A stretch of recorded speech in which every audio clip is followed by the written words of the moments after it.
பொதுவா அந்தந்த நாளைக்கு அந்தந்த வேலைய நம்ம கரெக்ட்டா ஷெட்யூல் போட்டு பண்ணும்போது ரொம்ப ஈஸியா இருக்கும். ஷெட்யூல் போட்டா அது என்ன அது ரியலா நடக்குமா? இதெல்லாம் ஓவரா இருக்கு அப்படி இப்படின்னு சொல்லிட்டு நம்ம திங்க் பண்ணும்போது, கண்டிப்பா அதெல்லாம் எப்படி நடக்காம போகுங்க. நீங்களே யோசிச்சு பாருங்களேன். சண்டே டூ மண்டே நமக்கு எப்படி போகுதுன்னே தெரியாது. டக் டக் டக்ன்னு அந்த வீக்கே அப்படியே ஓடிரும். ஆனா மண்டே இது மாரி பண்ணணும், செவ்வாய்க்கிழமை இதெல்லாம் பண்ணணும் அப்படின்னு நீங்க பிளான் பண்ணி பண்ணும்போது, நமக்கு எல்லாமே அந்த வீக்குக்குள்ள எல்லாமே நம்ம கம்ப்ளீட்டா முடிச்சுருவோம்.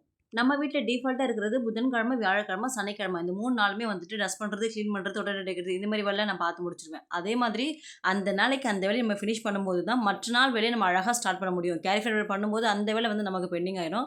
ஆனா எனக்கு டைமே பத்தல, எனக்கு டைமே இல்ல, எப்படி நான் பண்றது அப்படின்னு கேட்கிறீங்கன்னா, அந்த மாரி நம்ம சொல்லவே முடியாதுங்க. காலையில சீக்கிரம் எந்திரிச்சு இந்த வேலைய இந்த 10 மணிக்குள்ள, 12 மணிக்குள்ள நீங்க முடிக்கணும் அப்படின்னு பிளான் பண்ணீங்கன்னா, கண்டிப்பா அத முடிச்சுருவீங்க. அது உங்களுடைய அந்த வில் பவர் வந்துட்டு அத முடிக்க செஞ்சுரும். அது கண்டிப்பா ட்ரை பண்ணி பாருங்க. யாரெல்லாம் ட்ரை பண்ணல அப்படின்னா, காலையில சீக்கிரம் எந்திரிச்சு ஒரு 12:00க்குள்ள எல்லாமே முடிச்சுட்டீங்கன்னா, அதுக்கப்புறம் உங்களுக்கு எவ்ளோ ஃப்ரீ டைம் கிடைக்கும் நீங்களே திங்க் பண்ணி பாருங்க. அதுக்கப்புறம் நீங்களே திங்க் பண்ணுவீங்க. என்ன பண்ணலாம் இந்த டைம்ல அப்படின்ற மாரி எக்ஸ்ட்ரா வேலைய நீங்க அட்டெண்ட் பண்ணிக்கலாம்.